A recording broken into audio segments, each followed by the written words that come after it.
Hello student, I am Anu. Welcome my class. और आप देख रहे हैं अनुटेक एजुकेशन। अनुटेक एजुकेशन में आप लोगों का बहुत बहुत स्वागत है और आप सभी व्यूअर्स का बहुत बहुत स्वागत और धन्यवाद करती हूँ मैं अपने इस चैनल पे। ठीक है ना।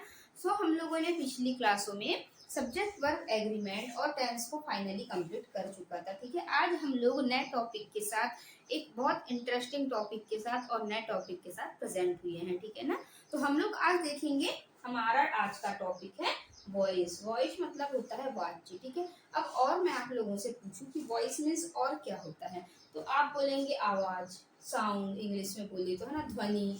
वॉइस मतलब तो इसके बारे में आप लोग क्या क्या जानते हैं। ठीक है, तो अभी आप लोगों को लगभग बेसिक नॉलेज तो इसका है ही है ना।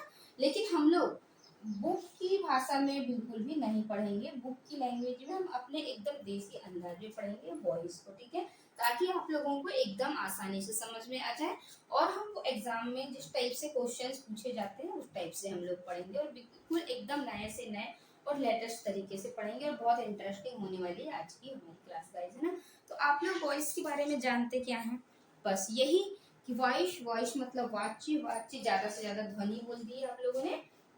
और बोलेंगे वॉइस दो प्रकार की होती है, एक एक्टिव एक पैसिव। और वही आगे का पीछे चले जाता है, पीछे का आगे चले जाता है, बाय लगा दिए, ये हो गया हमारा एक्टिव से पैसिव। ठीक है, अभी तक हमने इस टाइप से देखा है, लेकिन अब हम लोग कुछ नए तरीके से देखेंगे, है ना, वॉइस को। तो चलिए देखते हैं वॉइस। लगभग जितने हमने 12 टेंस पढ़े ना, वो सारे ही एक्टिव फॉर्म में होते हैं ना पूरे, क्योंकि उन सभी की शुरुआत जो होती है सब्जेक्ट से होती है। और जिस चीज की शुरुआत सब्जेक्ट से होती है मतलब एक्टिव और एक्टिव है जो चीज, तो वो एक्टिव वॉइस में आती है। ठीक है ना। जैसे हम लोग वॉइस को सबसे पहले शुरुआत करेंगे प्रेजेंट सिंपल से, है ना, कि प्रेजेंट सिंपल में वॉइस किस टाइप से बनाया जाता है। अभी हमने इससे पहले जो बेसिक देखा था ना, उससे आप लोगों को समझ में नहीं आया होगा, क्योंकि आप लोगों ने उस टाइप के एग्जाम्पल देखे ही नहीं है। लेकिन मैं अब आप लोगों को एकदम न्यू तरीके से बताने वाली हूँ। ठीक है ना, और ध्यान भी नहीं देना है। ठीक है ना। क्या होता है देखेंगे हम एक्टिव और पैसिव में। ठीक है, तो एक्टिव में क्या होता है कि एक्टिव फॉर्म में हमेशा प्रेजेंट सिंपल में क्या देखे थे हमने कि सिंगुलर सब्जेक्ट के साथ वर्ब की फर्स्ट फॉर्म के साथ ऐसी है ईएस, और जैसे प्लूरल आएगा तो प्लूरल में वर्ब की फर्स्ट फॉर्म आती है। ठीक है, तो ठीक है, ये तो हमें पता है ना। लेकिन पैसिव, इसकी हमें पैसिव फॉर्म देखना है कि प्रेजेंट सिंपल की पैसिव फॉर्म आखिर होती क्या है। तो उसके लिए आपको सबसे पहले प्रेजेंट सिंपल की हेल्पिंग वर्ब याद रहनी चाहिए। तो प्रेजेंट सिंपल की हेल्पिंग वर्ब हम लोगों ने देखी थी गाइस पिछली क्लासों में कि इज एम आर होती थी। ठीक है ना, प्रेजेंट सिंपल की helping verb is am are होती थी। ठीक है ना, इज एम आर आईएनजी होता था। लेकिन अब हम लोग देखेंगे इसमें हमें आईएनजी से मतलब नहीं है। ठीक है, अब हम सिर्फ इसमें बात करेंगे थर्ड फॉर्म से। ओके, कि हमें इसकी थर्ड फॉर्म बस चाहिए, इससे ज्यादा हमें कुछ और चाहिए ही नहीं इसका, है ना। अब आप लोग सोच रहे होंगे कि हमें तो कुछ समझ में आ ही नहीं रहा है वॉइस, लेकिन गाइस आपको पेशेंस रखना पड़ेगा ना। यदि पेशेंस रखेंगे तो आपको डेफिनेटली समझ में आएगा। ठीक है, तो अब हमें क्या जरूरत पड़ने वाली है ना। एक्टिव तो हमें पता है, लेकिन अब हमको पेसिव फॉर्म की जरूरत कहाँ पड़ेगी। तो चलिए हम वही तो बताने वाले हैं आपको कि पेसिव फॉर्म की जरूरत आखिर हमको कहाँ कहाँ पड़ने वाली है। तो यही तो मेन है, आपको एक्टिव फॉर्म पता रहेगी। जैसे आपने सेंटेंस में देखा कि सिंगुलर के साथ वर्ब की फर्स्ट फॉर्म के साथ एस या ईएस लगा है, तो आपके दिमाग में बिल्कुल आ जाना चाहिए कि ये तो प्रेजेंट टेंस का वाक्य है। ठीक है ना, और प्रेजेंट टेंस में क्या होता है कि प्रेजेंट टेंस की जो हेल्पिंग वर्ब होती है वो is am are third form होती है। बस यदि हमको सिर्फ इतनी सी चीजें याद है, इसका पेसिव हमेशा याद रखना है। इसके बाद हम प्रेजेंट का पेसिव और पास्ट का पेसिव बस आपको याद रखना पड़ेगा कि प्रेजेंट टेंस का पेसिव होता है is am are third form और पास्ट टेंस का गाइस पेसिव होता है वॉज वर थर्ड फॉर्म। ठीक है, आपको सिर्फ ये दो चीजें याद रखना है और बाकी आप लोगों को मैं ऐसे ही रटवा दूंगी पूरे, है ना। पूरी क्लास में आपको मैं ऐसे ही एक के बाद एक कैसे और किन किन टेंसों का पेसिव वॉइस नहीं बनता है, वो सारी चीजें मैं आप लोगों को बताने वाली हूँ। इसलिए गाइस प्लीज पेशेंस बनाए रखिए क्लास में और प्लीज क्लास को पूरी देखिएगा, स्किप बिल्कुल मत करना। ठीक है ना, तो चलिए हम देखते हैं। एक हमारा एक सेंटेंस दिया है हमारे पास, my father washes the car. ठीक है, my father washes the car, मेरे पापा कार को धो रहे हैं। ठीक है ना, अब हमको इसका पेसिव बनाना है। ऐसा क्वेश्चन हमारे पास डायरेक्ट एग्जाम में आ जाता है और हमें बनता ही नहीं है कि इसका पेसिव आखिर हम किस टाइप से बनाएंगे। ठीक है, तो अब हम देखेंगे, अगर हमको इसकी पेसिव फॉर्म पता है तो हम बहुत आसानी से बना सकते हैं। तो देखते हैं इसकी पेसिव फॉर्म क्या होगी। तो अब हमें ये तो पता है ना कि वॉइस में पीछे वाला आगे और आगे वाला पीछे चले जाता है, क्योंकि एक्टिव फॉर्म को हम एक्टिव वॉइस में नहीं लिखेंगे। ये हमारी एक्टिव वॉइस है और ये हमारी पेसिव वॉइस है, यहाँ बनाएंगे, ठीक है ना। तो पेसिव वॉइस है तो हमारा एक्टिव कौन है, माय फादर, ठीक है, मेरे पापा कार को धुल रहे हैं, ठीक है ना। तो हम बार बार ऐसा तो नहीं बोलेंगे कि मेरे पापा को कार धो रही है ना, हम ऐसे ही बोलेंगे कि मेरी कार धुल रही है। कौन धुल रहा है ये बताने की जरूरत नहीं, कोई ना कोई तो धो रहा होगा इसको, है ना। तो अब हम इसका पेसिव फॉर्म बनाएंगे। तो लिखेंगे हमने हमें ये पता है ना कि पेसिव फॉर्म में क्या होता है कि पीछे वाला सबसे पहले सामने आ जाता है। तो द कार हमारा सामने आ गया, ओके। अब हमने यहाँ पे द कार को सामने लिखा, ठीक है ना। अब हमें पता है कि हमारा सब्जेक्ट सिंगुलर है। क्यों सिंगुलर है? क्योंकि माई फादर की बात हो रही है और मेरे पापा क्या है, अकेले हैं, है ना। और माई फादर सिंगुलर है और सिंगुलर में वर्ब की फर्स्ट फॉर्म के साथ एस या ई से लगता है। तो हमारी क्रिया कौन सी हो रही थी, हमारी वर्ब क्या है, वॉसेस है, ओके। तो इसमें हमने वर्ब की फर्स्ट फॉर्म के साथ एस या ई से लगाए। तो अब हमें इसका क्या पेसिव फॉर्म पता है, नहीं पता है, लेकिन अब हमें तो यहाँ लिखे है ना हमने कि वर्ब की फर्स्ट फॉर्म के साथ एस या ई एस और सिंगुलर में क्या होता है, इसकी पेसिव फॉर्म होती है is am third form, okay. तो अब हम इसमें क्या करेंगे कि द कार को हमने सामने लिखा, ठीक है। अब हमें इसकी पेसिव फॉर्म पता रहनी चाहिए कि वर्ब की फर्स्ट फॉर्म के साथ एस या ई एस के साथ इज एम आर आता है। तो हमने यहाँ पे इज लिख दिया, ठीक है। क्यों लिखा? क्योंकि हमारी कार सिंगुलर है, ठीक है ना। द कार है, सिंगुलर है, इसलिए हमने इसके साथ में, यहाँ आई रहता तो हम एम लिखते, यदि हमारा सब्जेक्ट प्लूरल रहता तो हम आर लिखते, लेकिन सिंगुलर सब्जेक्ट इसीलिए हमने यहाँ पे इज लिखा। और उसके बाद वर्ब की थर्ड फॉर्म, वर्ब हमारी कौन सी थी, वॉश करने की, तो उसकी थर्ड फॉर्म वॉश तो हो गई। और हमें पता है कि बाय माय फादर, अब हम क्या होता है वॉइस में बाय लगाते हैं, ऐसा जरूरी नहीं है लगाना, लेकिन फिर भी ये रूल है ना, कि वॉइस की पहचान ही है कि बाय जैसे लास्ट में दिया हुआ है। तो हम हमारे सब्जेक्ट को जब सामने से हम पीछे लेके आते हैं तो बाय माय फादर को हम यहाँ से जैसा का वैसा उतार देंगे, ठीक है। एक बार और देखिए आप इस सेंटेंस को। सबसे पहले हम लोगों ने पीछे वाले को सामने लिखा, द कार। अब हमने देखा कि हमारा सब्जेक्ट क्या है, सिंगुलर है, वर्ब की फर्स्ट फॉर्म के साथ एस या ई एस है। तो हमने सिंगुलर वाली हमने फॉर्म लगाई, क्योंकि प्रेजेंट टेंस का वाक्य था, है ना। प्रेजेंट टेंस में ही होता है ना, सिंगुलर सब्जेक्ट के साथ वर्ब की फर्स्ट फॉर्म के साथ एस या ई एस। तो ये देखिए एस या ई एस लगा है, तो हमने यहाँ पे प्रेजेंट टेंस की वर्ब लगाई क्योंकि ये सिंगुलर था। उसके बाद हमको थर्ड फॉर्म लेना था तो थर्ड फॉर्म लिया और बाय लगा के हमने हमारे सब्जेक्ट को पीछे कर दिया, ठीक है ना। इस टाइप से कुछ एग्जाम्पल होते हैं। अभी अब हम और एग्जाम्पल देखेंगे इसके। एक और एग्जाम्पल देखते हैं हम, क्या दिया है हमारे पास में कि आई ब्लैंक द प्लांट एवरीडे, ठीक है ना।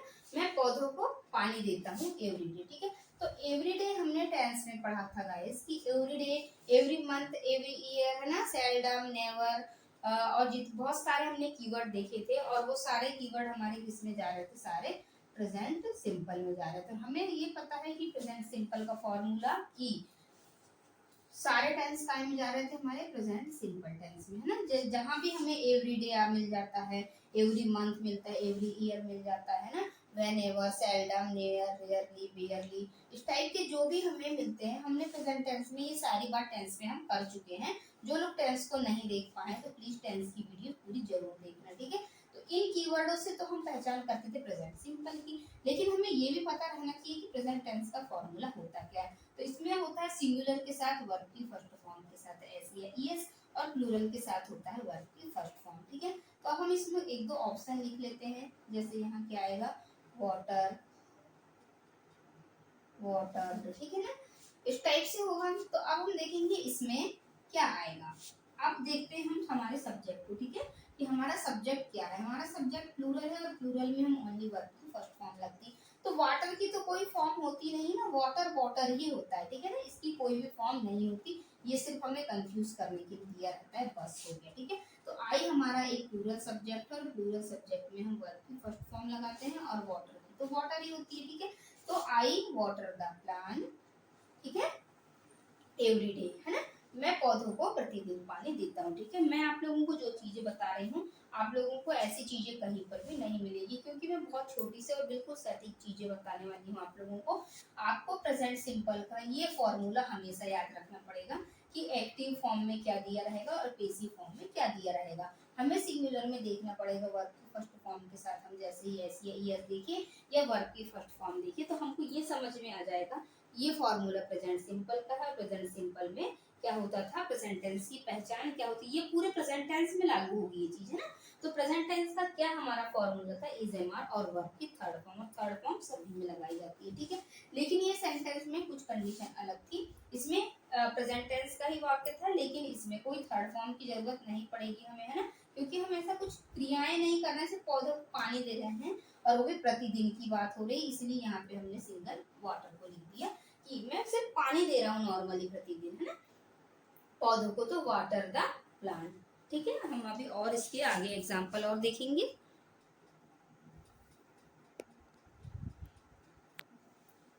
चलिए अब हम लोग थोड़ा सा और इसके एग्जाम्पल देखते हैं आगे, है ना, क्योंकि डायरेक्ट हमारे पास एग्जाम में कैसे क्वेश्चन आ जाते हैं और हमें समझ में नहीं आ पाता है। तो हम देखेंगे आई प्ले फुटबॉल, ठीक है, मैं फुटबॉल खेलता हूँ। अब हम ये हमारा एक्टिव फॉर्म है, कैसे समझ में आया हमें, क्योंकि ये आई से समझ में आ रहा है हमको कि आई हमारा क्या है, एक्टिव है ना, और आई से हमें समझ में आ रहा है कि ये एक्टिव है।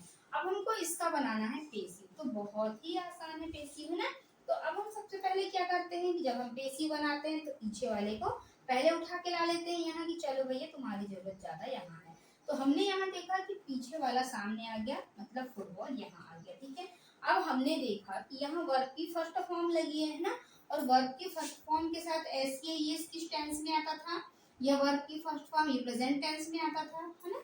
हमने वर्ब की फर्स्ट फॉर्म किसके साथ आता था, सिंगुलर के साथ, वर्ब की फर्स्ट फॉर्म के साथ एस या एस आता था, और प्लूरल में वर्ब की फर्स्ट फॉर्म आती थी। तो आई हमारा प्लूरल सब्जेक्ट है, प्लूरल में वर्ब की फर्स्ट फॉर्म आई है प्ले, है ना। लेकिन ये है तो प्रेजेंट सिंपल के ही कॉन्सेप्ट है ना, ये टेंस तो प्रेजेंट सिंपल का है, वर्ब की फर्स्ट फॉर्म। तो अब हम प्रेजेंट सिंपल की वर्ब लगाएंगे, या प्रेजेंट सिंपल की हेल्पिंग वर्ब क्या होती है, इज एम आर, ठीक है।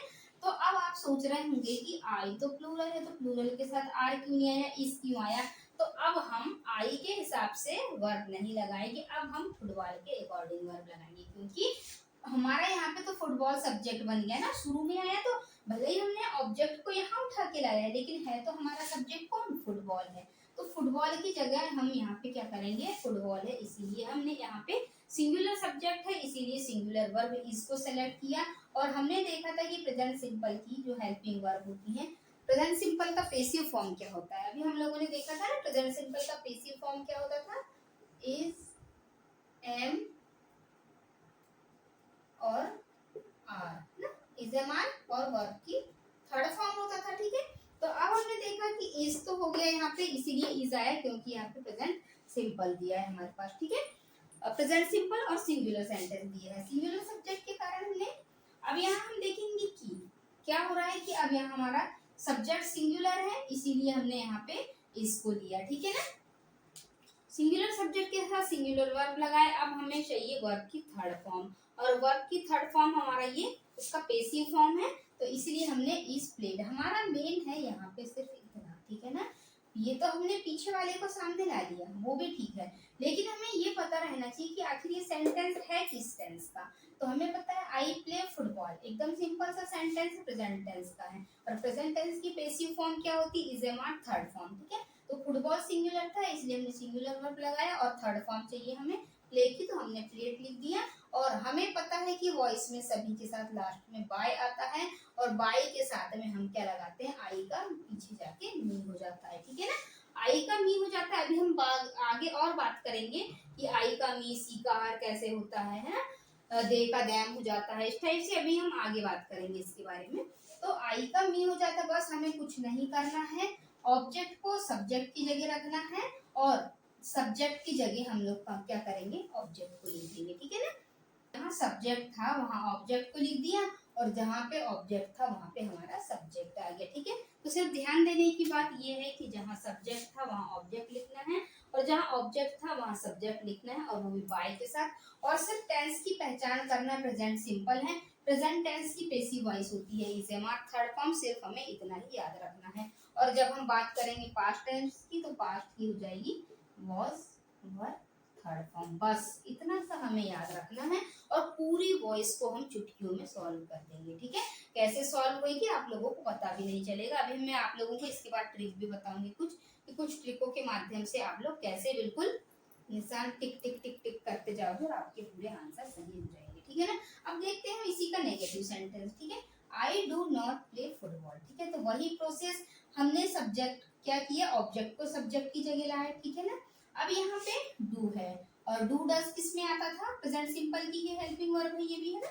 तो हमने देखा इस डू के कारण यहाँ इज आ गया। ठीक है, ये भी प्रेजेंट सिंपल को डू और डस प्रेजेंट सिंपल को शो करती है, डिड होती है हमारी पास्ट को शो करती है। ठीक है, तो डू प्रेजेंट सिंपल का है इसलिए हमने यहाँ पे इज लिखा। ठीक है ना। अब हम देखेंगे इसके बाद में कि अब हमने क्या देखा यहाँ पे कि हमने ऑब्जेक्ट को सब्जेक्ट की जगह लाके रख दी। ये भी हमारा यहाँ एक्टिव था और ये हमारा पेसिव वॉइस बन रहा है। ठीक है, तो अब हमने देखा डू के कारण हमने क्या किया, यहाँ पे इसमें इज लगा दिया क्योंकि ये प्रेजेंट सिंपल है। ठीक है, और प्रेजेंट सिंपल के कारण प्रेजेंट सिंपल की वर्ब लगे, फुटबॉल सिंगुलर है इसलिए इज लगा दिया हमने। ठीक है, और हम ये भी कह सकते हैं कि डू के कारण यहाँ इज आ गया क्योंकि ये प्रेजेंट टेंस है। ओके, अब नॉट की जगह नॉट आ जाएगा। फिर हमको पता है is am are third form होती है हमारी, है ना, पेसिव वॉइस।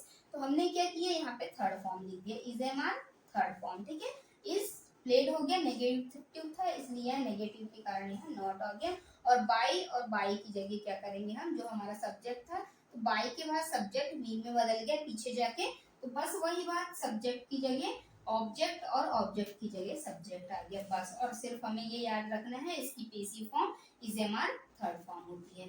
फिर अगला इंट्रोगेटिव है ये, इसको भी हम लोग देख लेते हैं, डू आई प्ले फुटबॉल। ठीक है, अब हम इसको देखेंगे, डू की जगह हमने क्या लिखा, इज। ठीक है, अब यहाँ पे आती है बात किसकी, आई की, लेकिन हम आई के हिसाब से तो चल ही नहीं रहे हैं, हम बना रहे हैं पेसिव, तो हमारा क्या है मेन, ये है फुटबॉल, है ना, तो हमारा फुटबॉल पास में आएगा, तो फुटबॉल के कारण हम यहाँ पे इज लिखेंगे, लेकिन यहाँ डू के कारण यहाँ पे इज का प्रयोग किया गया। ठीक है, यदि डिड रहता तो हम सेकेंड फॉर्म वाली वर्ब को लेते, इज एम आर वाली को नहीं लेते, वॉज वर वाली को लेते डिड के साथ। लेकिन डू और डज सिंगुलर सब्जेक्ट होते हैं, ये डज का प्रयोग सिंगुलर के लिए किया जाता है और डू का प्रयोग प्लूरल के लिए किया जाता है। तो आई क्या था, यहाँ पे प्लूरल था हमारा इसलिए यहाँ पे डू का प्रयोग किया गया था, है ना। यहाँ भी आई प्लूरल था इसलिए यहाँ डू का प्रयोग किया गया था। तो अब हम देखेंगे इसमें कि अब ये हमारा डू की जगह हमने क्या लिख दिया, इज लिख दिया। ठीक है, फुटबॉल की जगह हमने फुटबॉल लिखा और हमें पता है कि वर्ब की थर्ड फॉर्म, ठीक है ना, क्या होती है, इजेमार थर्ड फॉर्म। तो ये हो गई हमारी इजेमार और ये होगी वर्ब की थर्ड फॉर्म। क्योंकि यह इंटरोगेटिव सेंटेंस था इसीलिए हमने डू की जगह पहले इसको लिखा, फुटबॉल की जगह फुटबॉल लिख दिए, और प्ले की थर्ड फॉर्म हो गई प्ले, है ना, मतलब जिसकी जगह जो रहता है वही आता है, देखना आप लोग। ठीक है, बाय की जगह बाय, और लास्ट में हमको मी ऑब्जेक्ट लिखना है ना, इसीलिए आई का यहाँ पे मी हो जाएगा, और बाय मी तो हम सभी में लगाते हैं, बाई के साथ ही हम हमारा सब्जेक्ट को बदलते हैं। ठीक है, तो देखिए आप जिसकी जगह जो है वही आया होगा, यहाँ पे डू है, डू की जगह ये हमारी हेल्पिंग वर्ब है, हेल्पिंग वर्ब की जगह हेल्पिंग वर्ब आ गई। ठीक है ना, यहाँ पे अब हमने यहाँ देखा प्ले, प्ले कौन से नंबर पे, 1 2 3, तो यहाँ पे भी 3 नंबर पे ही प्ले आ गया। ठीक है, ये इंटरोगेटिव सेंटेंस था। तो अब हम लोग देखेंगे इसके बाद में और कुछ सेंटेंस है ना, वो स्कूल वाले बच्चों के अकॉर्डिंग भी देखेंगे, उन लोगों को इस टाइप के क्वेश्चन नहीं आते, उन लोगों को सिर्फ कंपटीशन बेस पे ही ऐसे क्वेश्चन देखने को मिलते हैं, बाकी स्कूल में तो पूरा हिंदी में लिखना पड़ता है। तो हम स्कूल के बच्चों के अकॉर्डिंग भी देखेंगे अभी। ओके गाइस, तो ठीक है, हम आगे की चीज़ें अगली क्लास में देखेंगे, तो तब तक के लिए ठीक है, thanks for watching this video. Okay.